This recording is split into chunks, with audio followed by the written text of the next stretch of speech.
Namanya Raihan Alyusti Pariwesi. Di umurnya yang baru 12 tahun, Raihan mesti menelan lara tak terperi. Sehari-hari, bocah Malang yang karib disapa Raihan ini hanya tergolek tak berdaya di tempat tidur di rumahnya di Kembangan, Jakarta Barat. Mata Raihan buta, pun mendengar ia tak bisa, apalagi bicara. Dokter memvonis syarafnya rusak. Raihan lumpuh total. Derita Raihan dimulai dari 2012 lalu. Ceritanya, Raihan kecil yang mengeluh sakit perut diboyong orang tuanya ke rumah sakit swasta di Bilangan Permata Hijau, Jakarta Barat. Diagnosis dokter anak kemudian menyebut Raihan mengidap usus buntu akut. Raihan lantas ditangani dokter bedah umum. Menurut si dokter, Raihan mesti lekas dioperasi. Alasannya demi tak terjadi infeksi. Dan saya juga sempat mempertanyakan mengapa begitu harus dilakukan tindakan operasi begitu cepat. Bahwa dia ini menurut pengalaman dia 99% tanpa pendalaman aja bahwa memang ini sudah harus dioperasi. Kan istri saya meminta dia lakukan rawat inap dulu dua malam biar memastikan bahwa itu memang bisa dipulihkan tanpa operasi. Bahkan saya sendiri sempat meminta via telepon ya tolong lakukan second opinion. Bahkan itu juga mereka juga tidak menerima. Sebelum operasi, Yunus mengaku tim dokter tidak memberinya informasi utuh tentang risiko tindakan. Dalam bahasa medis disebut informed consent. Yunus menilai tim dokter tidak mengacuhkan hak pasien. Tidak ada pengetesan terhadap alergi obat. Yang kedua, ada tindakan bahwa mungkin mempengaruhi secara psikologis Raihan. Pasca operasi, Raihan tak sadarkan diri. Selama 2 bulan, Raihan koma. Raihan kritis.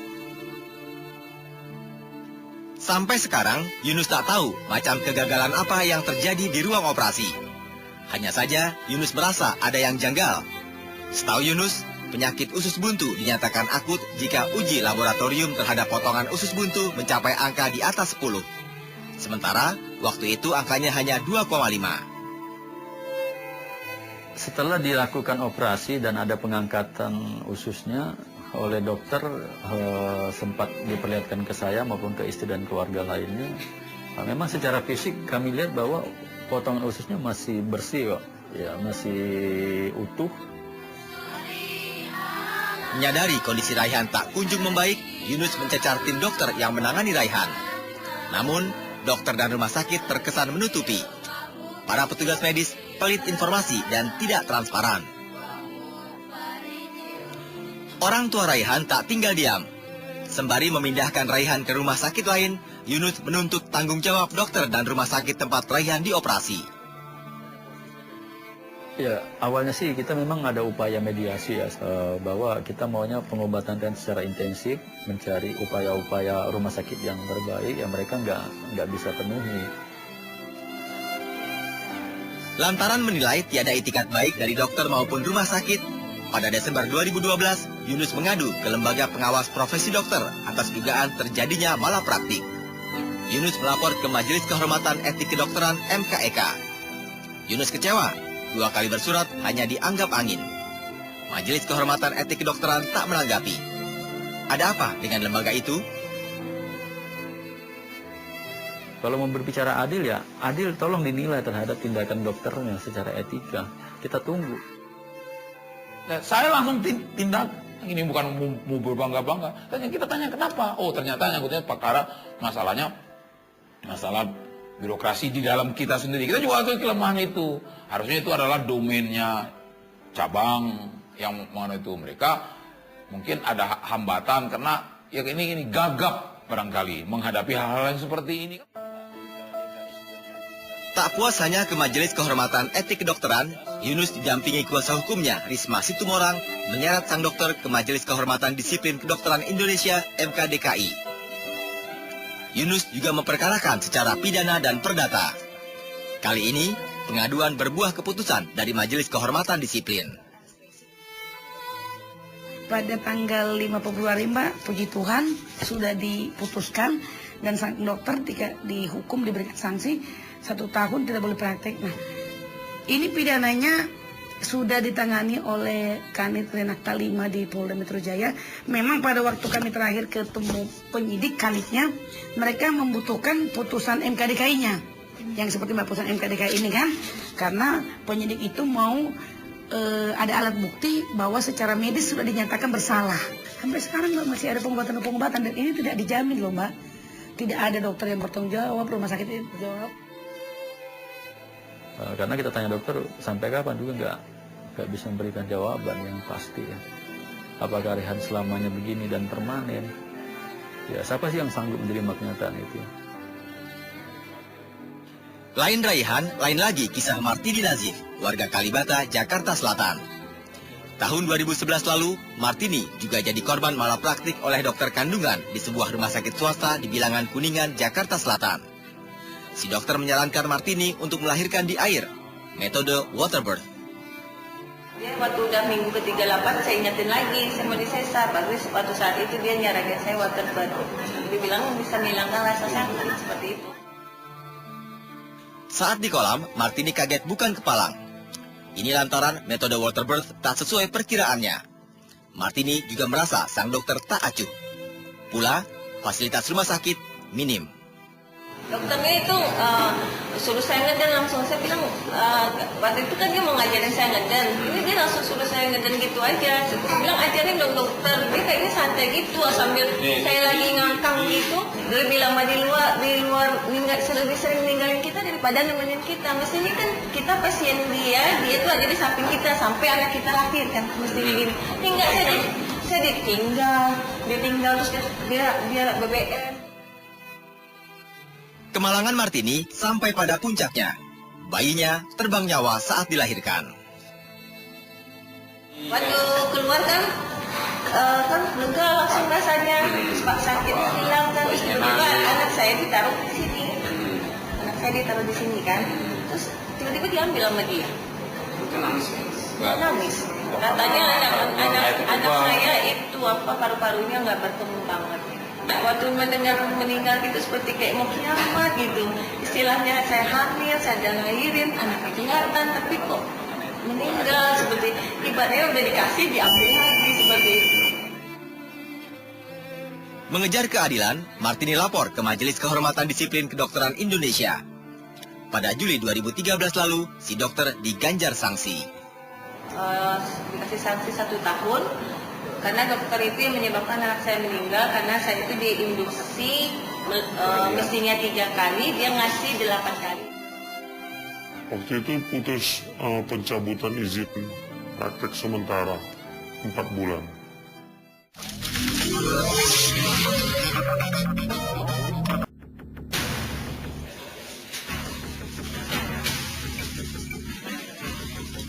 Kasus Dr. Dewa Ayu Sasyari Prawarni menjadi satu yang paling memetot perhatian publik. Pasiennya, Julia Francisca Makate, meninggal saat operasi melahirkan pada April 2010. Dinilai menerjang pasal 359 KUHP, Dr. Ayu divonis penjara 10 bulan oleh Majelis Kasasi Mahkamah Agung, meski kemudian diputus bebas melalui peninjauan kembali. Keluarga pasien tentu kecewa dengan putusan ini. Masyarakat perlu tahu bahwa ada 2 lembaga pengawas profesi kedokteran. Satu bernama Majelis Kehormatan Etik Kedokteran (MKEK) yang secara struktural ada di bawah Ikatan Dokter Indonesia. Kewenangannya hanya menangani perilaku dokter. Satu lagi, Majelis Kehormatan Disiplin Kedokteran Indonesia (MKDKI). Lembaga independen bentukan pemerintah berlandaskan Undang-Undang Nomor 29 Tahun 2004 tentang Praktik Kedokteran.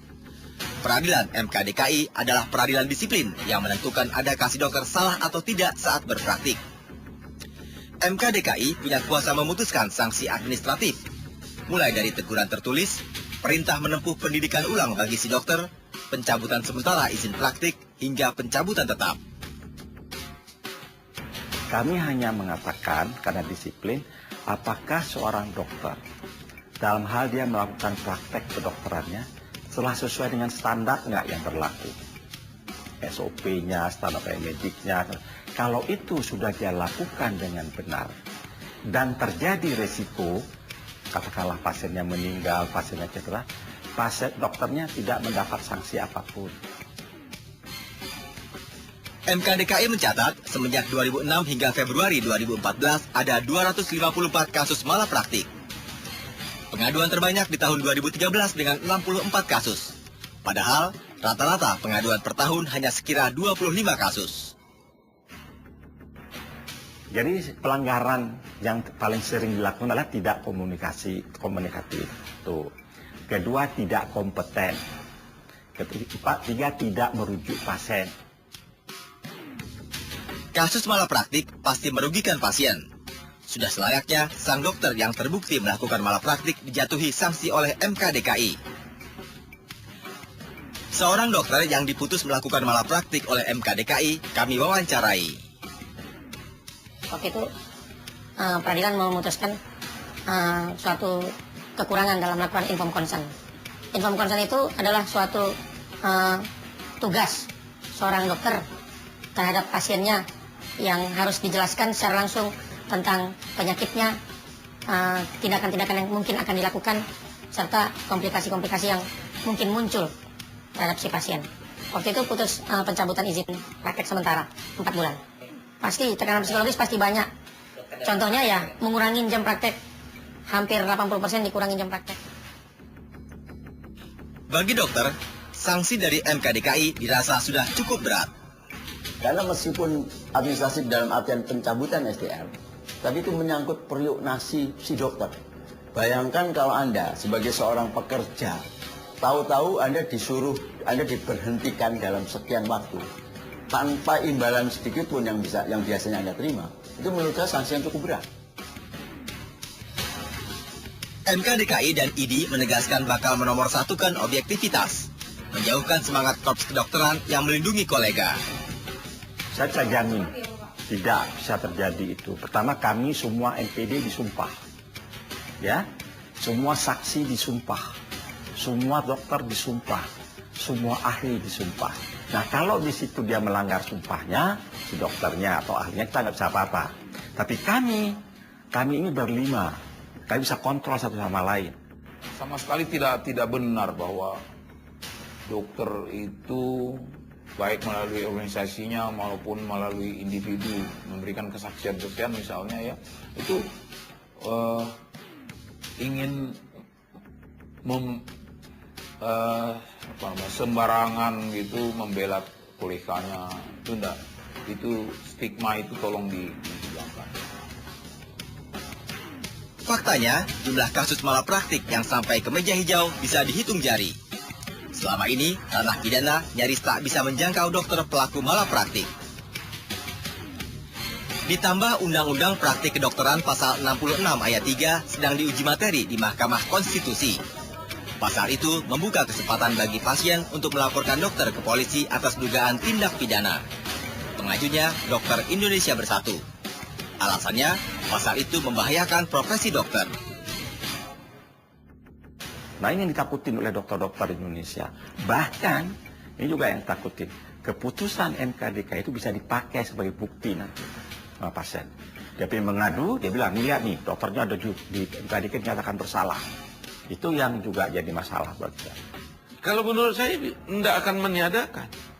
Kecuali dibunyikan normanya, bahwa dokter hanya dapat, katakanlah nanti redaksi legal draftingnya begini, dapat diajukan, tidak dapat dipidanakan. Di dalam menjalankan tugasnya dokter tidak dapat diadukan secara pidana atau dituntut secara pidana, dia hanya dapat dituntut secara disiplin.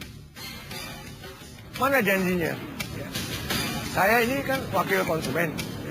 Mana janjinya? Kok udah lapor ke MKDKI, malah MKDKI di PT UN, kan? Nah, itu bagaimana tuh ini?